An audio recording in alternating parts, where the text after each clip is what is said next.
नहमदु नुसल्ली अला रसूलिल करीम आकिबतु लिल मुत्तकीन खातिमुन नबीयीन सय्यिदुल अंबियाई वल मुरसलीन अम्मा बआद फ़अऊज़ु बिल्लाहि मिनश शैतानिर रजीम बिस्मिल्लाहिर रहमानिर रहीम रब्बि इश्रह ली सदरी व यस्सिर ली अमरी वहलुल उक़दतम मिन लिसानी यफ़क़हू क़ौली रब्बि ज़िदनी इल्मा रब्बि ज़िदनी इल्मा अल्लाहुम्मा फ़क्किना फ़िद्दीन रब्बी यस्सिर वला तुअस्सिर वतम्मिम बिल खैर।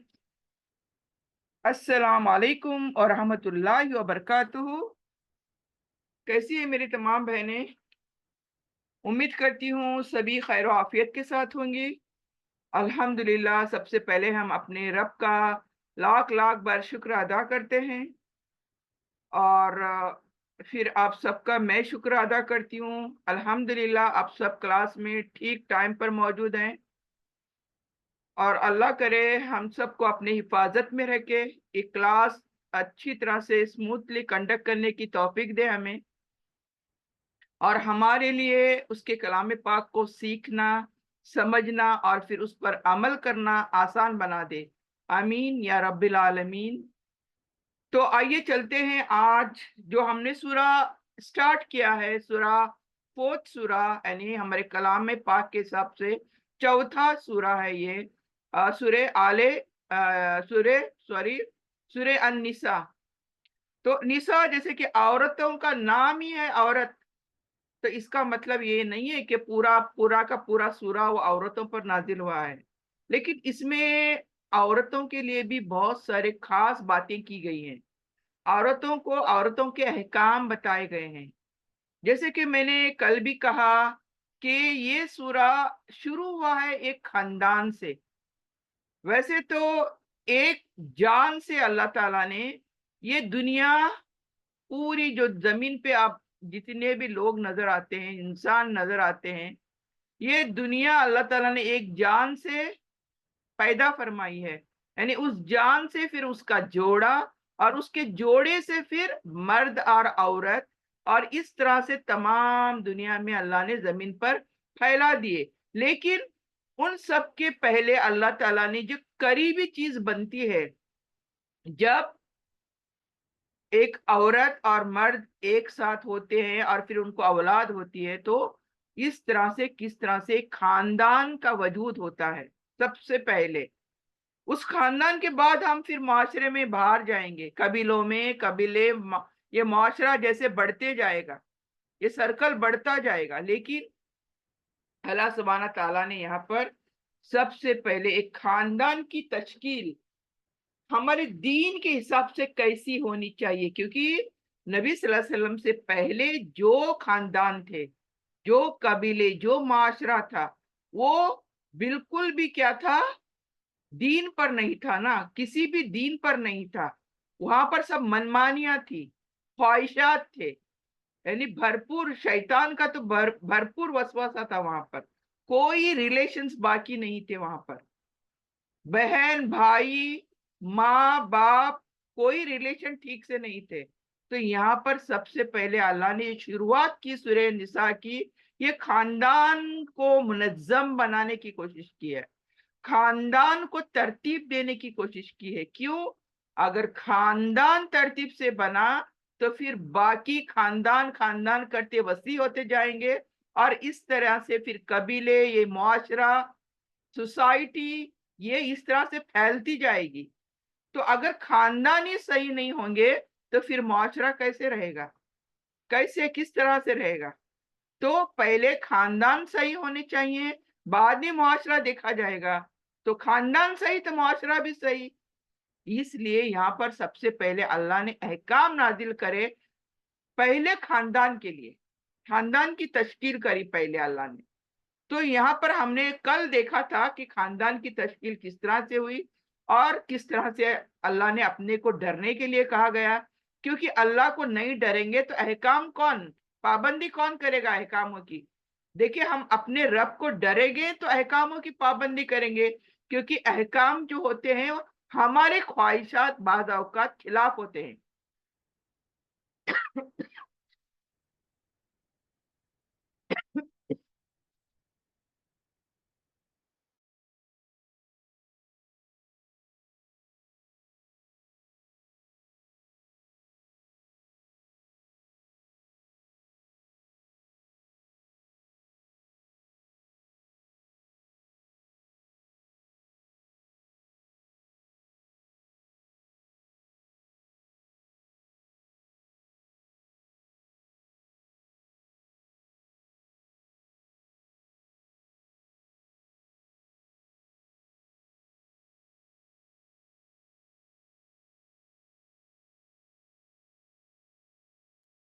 तो यहाँ पर देखें, कल हमने यही देखा कि खानदान की शुरुआत अल्लाह ने अपने को डरने से करी, डराने से इस तरह से कि अगर अल्लाह को नहीं डरेंगे तो इट्स नॉट इजी हमारे जैसों के लिए अल्लाह के अहकामों की पाबंदी कर पाए हम। तो इसके बाद देखिए हमने कल क्या देखा था कि किस तरह से यतीमों की अल्लाह ताला ने किस तरह से हिफाजत करनी है, उनके किस तरह से हम रिस्पॉन्सिबिलिटी हमें उनकी लेनी है, किस तरह से उनके माल, यतीमों के माल किस तरह से हमें संभालने हैं यतीम बड़े होए तक, और जब तक कि वो बालिग नहीं होते, निकाह को नहीं पहुंचते। तो ये तमाम चीजें हमने कल सीखी, और यतीमों की ये तमाम हिफाजती अहकाम जारी करने के बाद अब आज हम जो जिस तरफ निकल रहे हैं इंशाल्लाह वो हम शुरू करते हैं। थोड़ा तिलावत से मैं शुरू करूंगी। बिस्मिल्लाहिर्रहमानिर्रहीम। लिर्रिजाली नसीबुम मिम्मा तरकल वालिदानी वल अक़रबूना वलिन्निसाई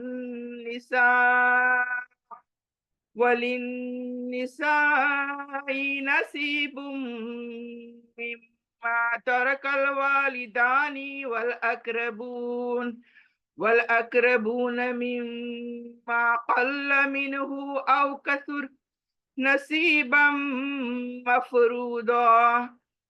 इज़ा हदरल किस्मत उलुल क़ुरबा वल यतामा वल मसाकीनु फर्जुकूहुम मिन्हु वक़ूलू लहुम क़ौलन मअरूफा। सदक़ल्लाहुल अज़ीम। तो आइए चलते हैं।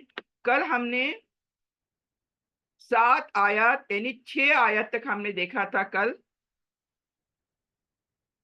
कल हमने निकाह के बारे में भी देखा था, किस तरह से अल्लाह सुब्हाना ताला ने यानी दौलत के लिए अपने जो यतीम हैं अपने किफालत में, दौलत के लिए जो बच्चियां यतीम हो जाती हैं और उनकी दौलत हासिल करने के लिए किस लिए उनसे निकाह अगर आप करते हो तो किस तरह उनके साथ इंसाफ करना है।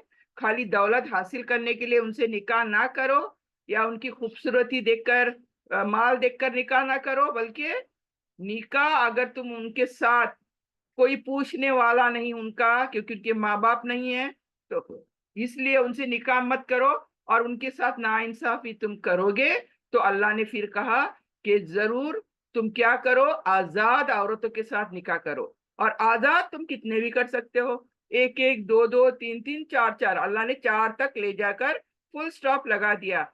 ये क्यों 4 तक ले जाकर, ये भी मैंने कल बता दिया था। क्योंकि पहले जमाने में लिमिटलेस यानी कोई लिमिट नहीं होती थी, इसको इससे निकाह किया, कल उसको छोड़ा, तीसरी, फिर चौथी, फिर पांचवी, 10-10, 20-20 निकाह होते थे पहला। कोई पूछने वाला नहीं, कोई लगाम लगाने वाला नहीं। लेकिन दीन इस्लाम हमारा आया ही लगाम लगाने के लिए। तो यहाँ पर देखें, हमने कल निकाह तक का देखा, और लास्ट में अल्लाह ने यहाँ पर क्या कहा निकाह करने वालों को, कि तुम या तो आजाद से निकाह करो, 4 तक भी निकाह कर सकते हो, लेकिन इंसाफ के साथ। अगर 4 के साथ इंसाफ नहीं कर सकोगे तो फिर एक ही तुम्हारे लिए काफी होगी। बस है एक के साथ, लेकिन इंसाफ के साथ, सबके साथ एतदाल इंसाफ के साथ आपको रहना होगा। और आखिर में अल्लाह ने कहा अगर आपकी कनीज भी है तो फिर उससे तुम काम चला लो, अगर वो भी नहीं होता तो तुम अपनी कनीज के साथ काम चला लो। तो यहाँ पर आप आगे बढ़ते हैं।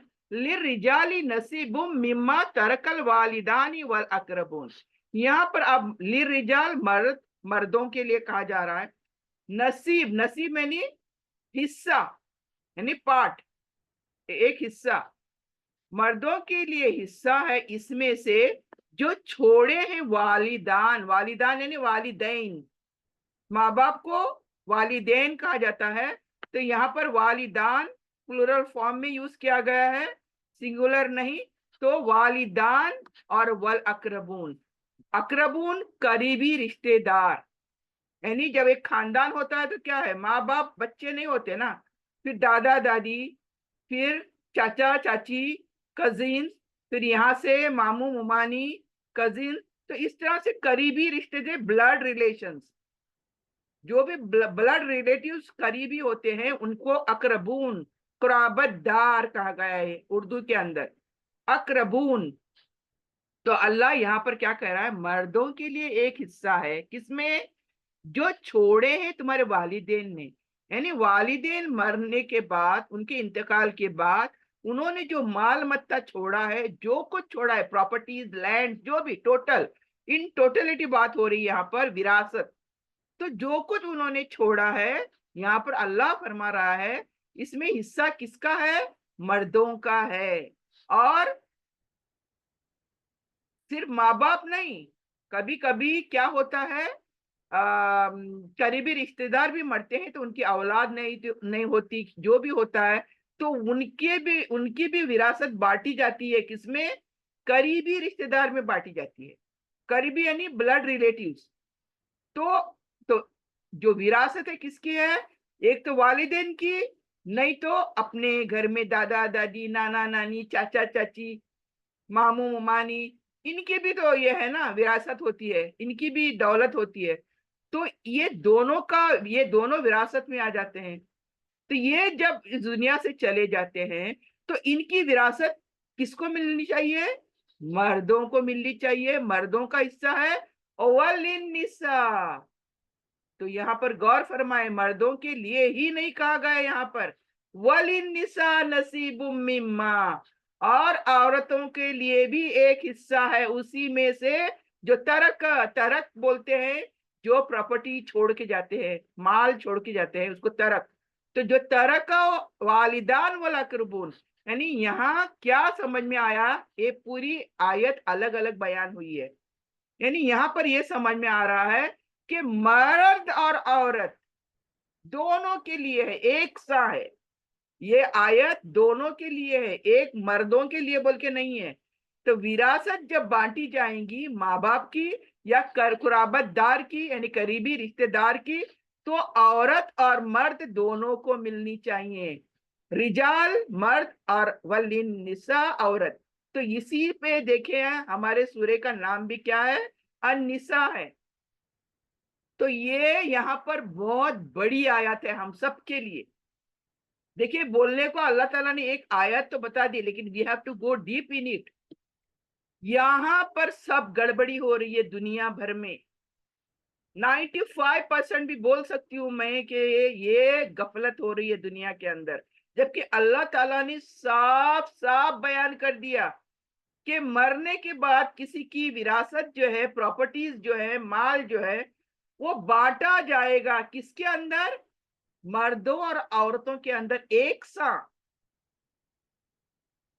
अब ये क्लियर है, इसमें कुछ भी हमें देखिए दूसरी चीज ढूंढने की, मिसाल ढूंढने की जरूरत नहीं है। अल्लाह ताला ने क्लियर कट बता दिया। लेकिन होता क्या है दुनिया में आज, हम सबको पता है दुनिया में आज क्या होता है। जो माँ बाप की प्रॉपर्टी होती है वो क्या होता है, बेटों को दी जाती है। बेटियों या बेटियां ब्याह कर उसको रुखसत कर दिया जाता है, खत्म, किस्सा ही खत्म बेटियों का। जबकि ये गलत है। बेटियों को रुखसत चाहे कितने भी एक्सपेंसिव शादी करके भेज दें, लेकिन जो विरासत है बाप की, वो बेटियों को भी मिलनी चाहिए। ये आगे मैं बयान इंशाल्लाह करूंगी इसका। अभी आगे क्या है देखे, मिम्मा कल्ला मिनहु अव कसुर, यानी उसमें से जो कलील हो और कसीर हो। क्या है देखिए यहाँ पर, वेरी इंपॉर्टेंट, यहाँ पर अल्लाह ताला कहता है ये दोनों का हिस्सा है माँ बाप की प्रॉपर्टी में, चाहे थोड़ी चाहे ज्यादा। यानी प्रॉपर्टी, माल मत्ता जो होता है, थोड़ा सा भी होता है ये भी माल होता है, और बहुत ज्यादा होता है वो भी माल। तो मतलब ये नहीं कि बहुत, मेरे बाप की बहुत जायदाद है, जमीन जायदाद है, घर है, दौलत है, तो ही बांटेंगे दोनों को। नहीं, यहाँ पर ये नहीं कहा गया। यहाँ माँ बाप का, यहाँ मैं माँ बाप की बात करूंगी कि स्पेशली माँ बाप से फिर खानदान वजूद में आता है, तो यही माँ बाप के हिस्से में यहाँ पर बयान करूंगी। तो माँ बाप के या बाप के, फॉर एग्जाम्पल, बाप के जाने के बाद वहां पर जो भी बाप की प्रॉपर्टी है वो दोनों में बांटी जानी चाहिए एक साथ, बेटी और बेटियां दोनों के अंदर। मिम्मा कल्ला औ कसूर, कसूर यानी कसीर तादाद, बहुत ज्यादा तादाद, और कल्ला कलील तादाद, बहुत कम तादाद। तो यहां पर हम थोड़ा समझने की कोशिश करते हैं।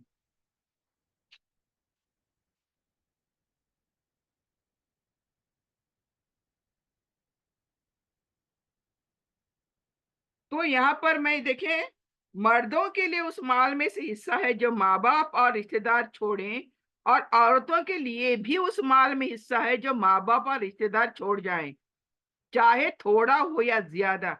और यह हिस्सा अल्लाह की तरफ से मुकर्रर है। ये मेरा, मैं नहीं कह रही हूँ, मेरी तरफ से नहीं कह रही हूँ। ये हिस्सा किसने मुकर्रर किया है? हमारे रब ने, जिसने हमें पैदा किया है। वही तो जानता है किसको क्या देना, किसको क्या नहीं, किसको कितना देना, किसको कितना नहीं। वही हिसाब करेगा, वही लगाएगा किसको क्या देना। तो इसलिए अल्लाह फिर क्या आखिर में क्या कह रहा है, देखें, नसीबम मफरूदा, ये हिस्से फर्ज कर दिए गए हैं। मफरूदा, फर्ज किए हैं तुम पर, ये तुम्हारे पे फर्ज है। ऐसे नहीं कि किए तो चलता, नहीं भी किए तो चलता, या किसी ने पूछा नहीं तो कौन मेरे को पूछता बोल के दिए तो चलता, नहीं दिए तो चलता, नहीं। अल्लाह ने फर्ज किया है, मतलब लाजिमन ये करना ही करना है हमें। कोई भी देखे, माल जो भी है, जितना भी है, चाहे ज्यादा थोड़ा, लेकिन बेटे बेटियों में एक साथ जाना है। अब आगे आएगा किसको कितना आएगा, लेकिन यहां इस आयत से समझ लो।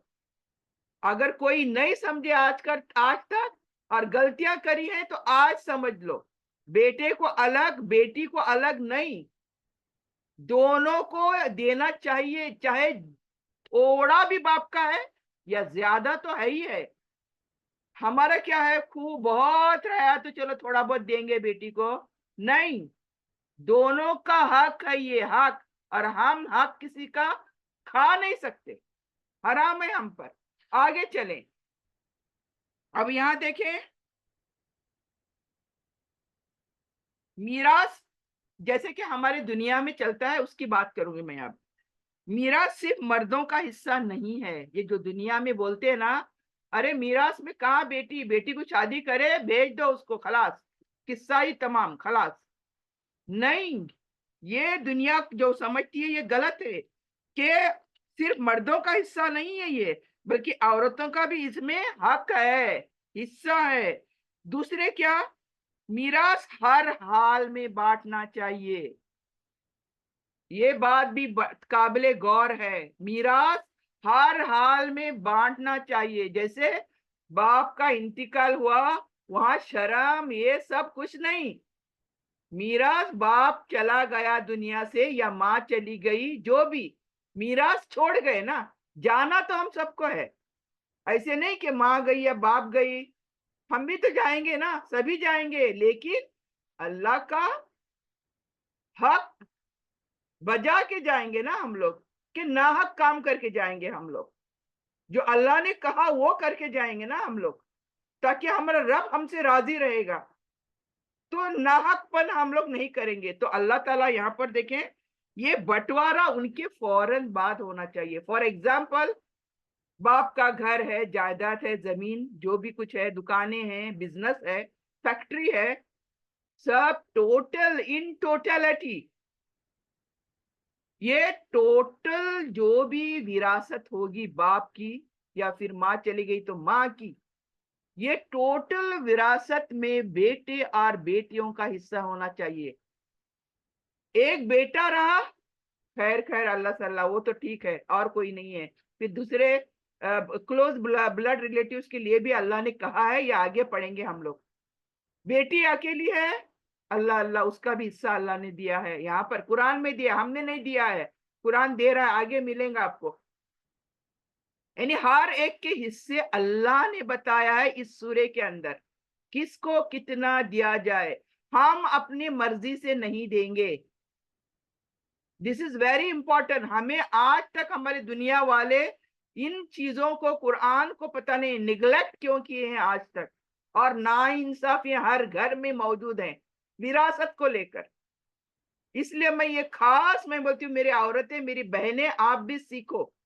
ये सीखना बहुत जरूरी है, समझना बहुत जरूरी है किसका हक कितना है, और उस हक के लिए हमें उस हक को फॉलो करना है।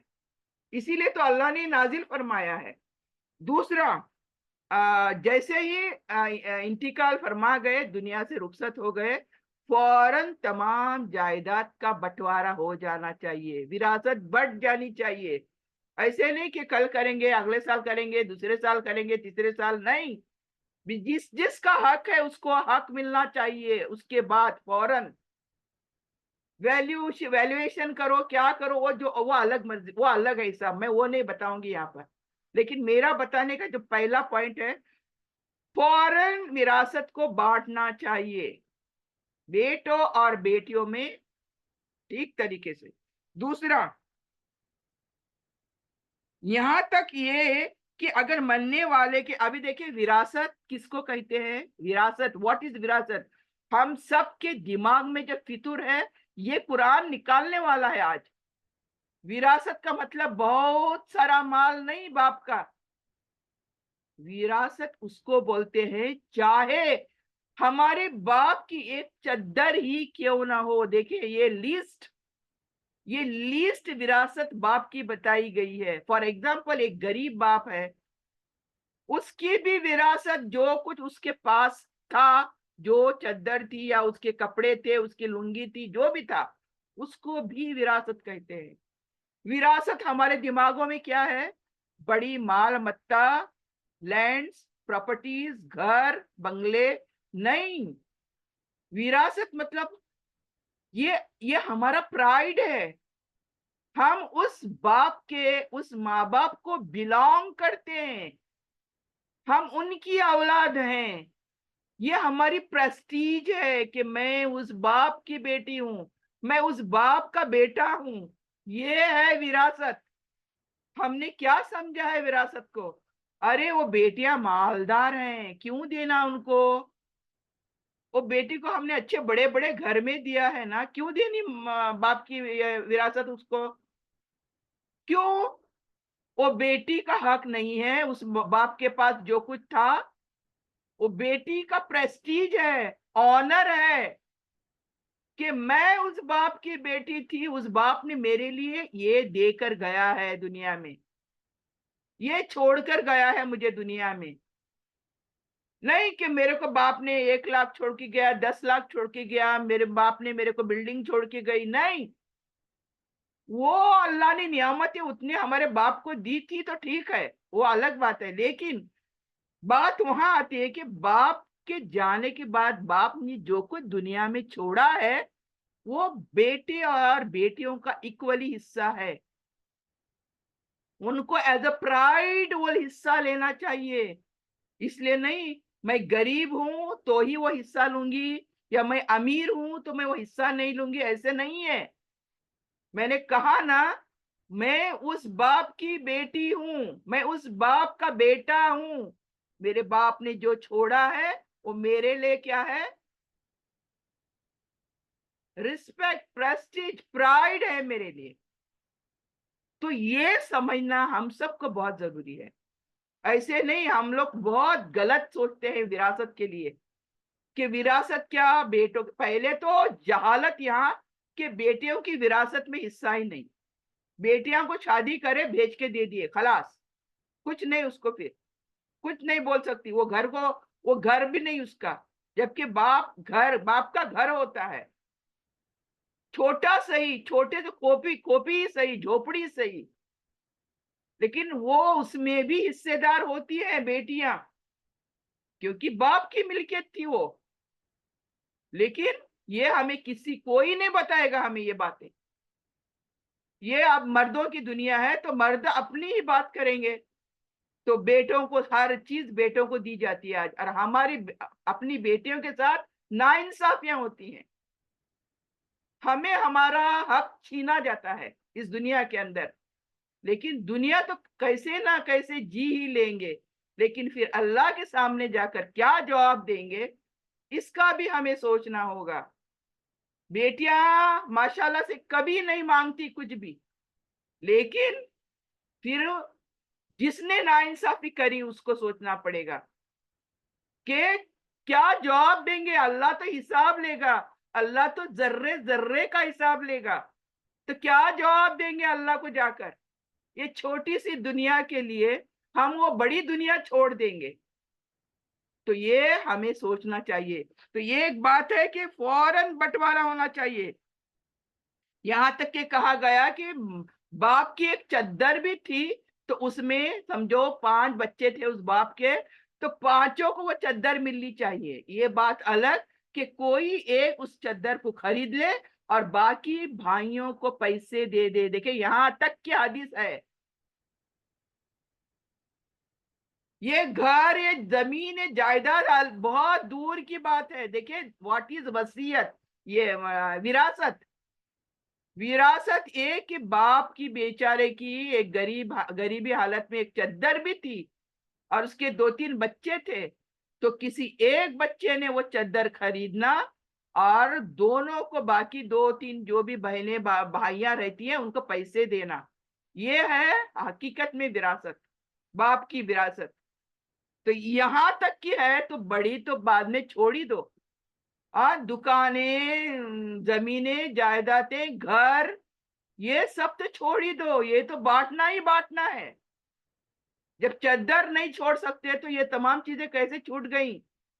बहनों के हक में से कैसे चली गई ये तमाम चीजें? तो ये हम सबको सोचना चाहिए। ये ना इंसाफियां हमसे हो रही हैं आज। 95 of the people of this world ये जहालतें कर रही हैं, ये ना इंसाफियां कर रही हैं।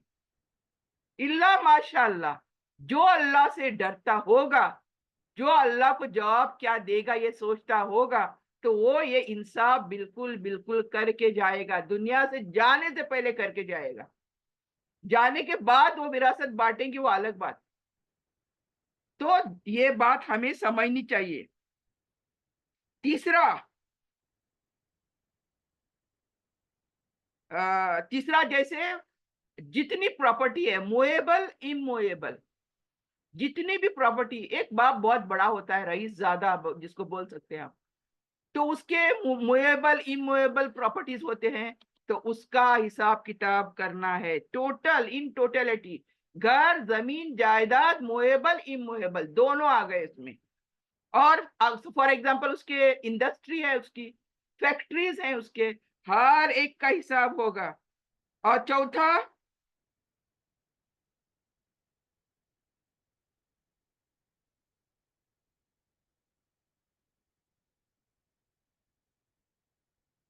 करीबी रिश्तेदार, अगर अगर मरने वाले के करीबी रिश्तेदार हैं, तो दूर के रिश्तेदारों को विरासत नहीं मिलेगी। लेकिन अगर करीबी रिश्तेदार नहीं है, तो दूर के रिश्तेदारों को विरासत मिलेगी, उनमें भी बटेगी। अगर इमीडिएट फैमिली जिसको कहते हैं, ब्लड रिलेटिव्स, खून के रिश्ते जिसको बोलते हैं, उनमें तो विरासत बटेगी बटेगी। अगर ये मौजूद नहीं, कभी कभी मरने वाले के कोई नहीं रहते, तो उसके दूर के रहते, वो माँ के, भाई के, ऐसा ऐसा जरा दूर जाना, फिर तो वो रिश्ते, वो उन रिश्तों में फिर विरासत बांटी जाएंगी। तो ये भी चीज इस विरासत के अंदर आती है। उसके बाद, उसके बाद क्या कह रहा है देखें, वइजा हदर अल किस्मत उलुल कुर्बा वल यतामा वल मसाकीन, और जब हाजिर हैं किस्मत, तकसीम, किस्मा तकसीम करते वक्त, क्या, उलुल कुर्बा, कुर्बा यानी करीबी रिश्तेदार।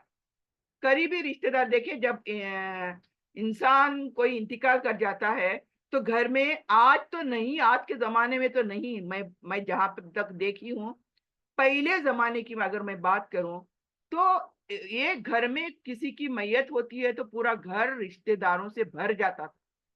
दूर दूर के रिश्तेदार हमारे, जहां जहां सुनते थे वो आ जाते थे, लेकिन आए तो घर में रहते थे। वो 9 दिन तक और कितने दिन तक पता नहीं रहते थे पहले जमाने में। आज तो मैयत को उठाने की देर होती है, वो करीबी रिश्तेदार कौन कुछ नहीं, सब चले निकल जाते हैं। आजकल आजकल किसी के पास फुर्सत नहीं है। लेकिन ये एक मामला होता है, जब मैयत होती है तो करीबी रिश्तेदार सब घर में रहते हैं। और उस वक्त जब माल तकसीम होता है, क्योंकि मैंने कहा ना, मैयत के उठने के बाद 2-3 दिन रहने दो या जो भी 9 दिन रहने दो, उसके अंदर तकसीम होना चाहिए मैयत की प्रॉपर्टी। उनके जो भी है विरासत में, सब में प्रॉपर्टी, चाहे बेटे बेटियां माँ बाप जो भी हैं, वो उन्हीं दिनों के अंदर बांटी जाती थी पहले जमाने में। आज मुझे नहीं पता। तो करीबी रिश्तेदार होते थे, उनके सामने कैसे बांटेंगे? ये सवाल है ना, बड़ा बहुत बड़ा सवाल है। अल्लाह, हम लोग बांट रहे हैं तो ये भी देख रहे हैं। हमारे हमारे दिमाग, हमारे कैरेक्टर्स ऐसे हैं आजकल। तो इनके सामने कैसे बांटे हम, प्रॉपर्टी कैसे बांटे, ये मसला।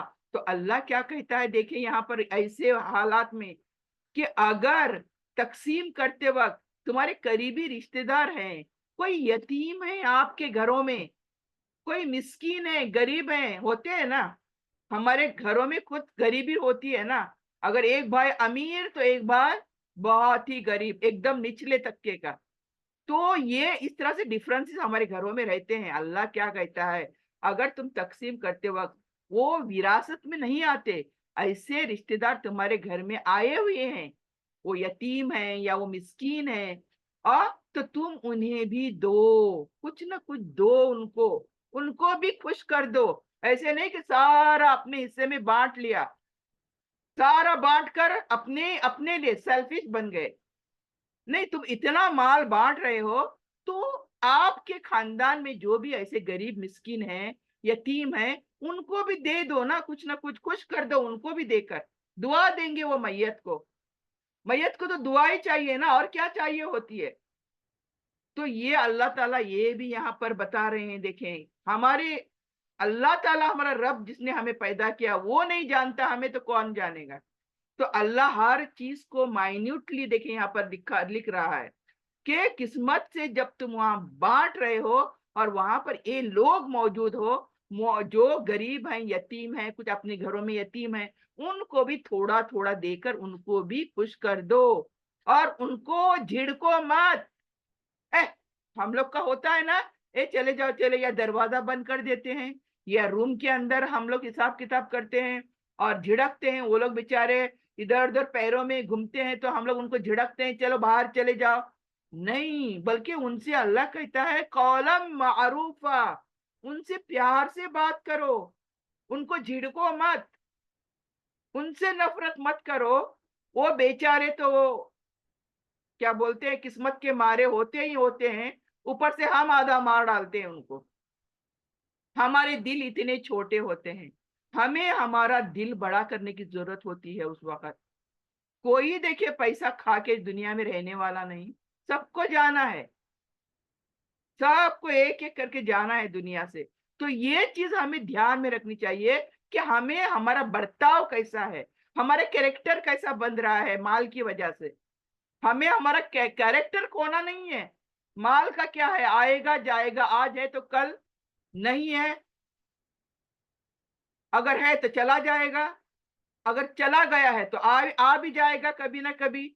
तो हमें ये चीज का गौर करना है। अल्लाह ताला हर बात हमें बता रहा है डिटेल, कि एक गरीब जो तुम्हारे हैं ना, उनको भी थोड़ा खुश कर दो, उनको भी थोड़ा थोड़ा दे दो, बांट दो उनको भी। फिर देखे यहाँ पर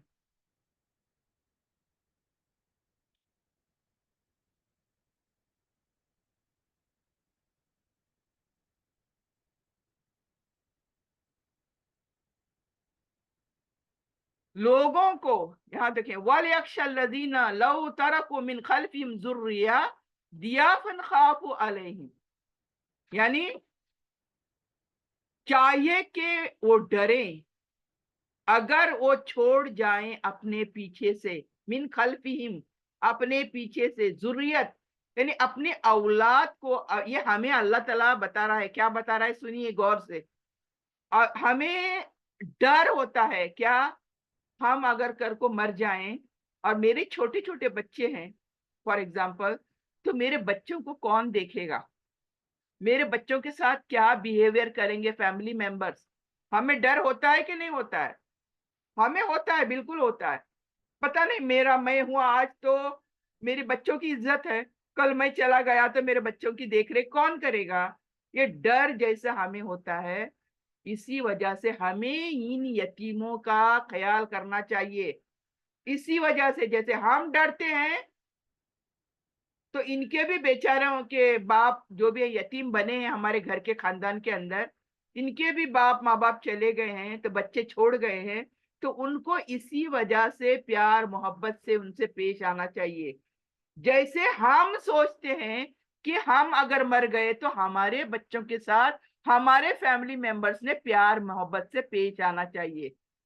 अगर हमें हमारे बच्चों का खौफ है, तो फिर इन बच्चों को जो हमारे सामने हैं यतीम बच्चे, उनको हमें उस तरह से देखना चाहिए, उनका ख़्याल रखना चाहिए, उनसे प्यार मोहब्बत से बात करनी चाहिए। तो ये तमाम चीज़ें अल्लाह ताला यहाँ पर हमें ख़्याल रखने के लिए कह रहा है। मारूफ़ा कौलन मारूफ़ यानी भले तरीके से। और इसके बाद देखें आयत 10 इन्नल्लज़ीना याकुलूना अम्वालल यतामा ज़ुल्मन इन्नमा याकुलूना फ़ी बुतूनिहिम नारा व सयस्लौना सईरा। तो यहाँ पर और एक बात आ रही है देखें, बेशक वो लोग जो खाते हैं यतीमों का माल, अगेन यतीम आ गया देखें, जो यतीमों का माल खाते हैं, वो अपने पेटों में आग भर रहे हैं, आग। अरे हमें कौन देखेगा, चलो खाएंगे। ये बच्चे क्या करेंगे, इनको क्या मालूम माल के बारे में, चलो हम खाते हैं, मजे उड़ाते हैं। नहीं, अल्लाह कहता है जो यतीमों का माल खाते हैं उनका वो क्या कर रहे हैं, अपने पेटों में आग भर रहे हैं। वैसे यस्लौना सईरा, और अन करीब वो क्या है, भड़कती आग में अल्लाह हो जाएंगे, अल्लाह डालेगा उनको। इंशाल्लाह देखिए 1 मिनट रह गया है, क्लास यहाँ पर फर्स्ट सेशन खत्म हो रही है। मैं तमाम बहनों से गुजारिश करती हूँ फौरन से दूसरे लिंक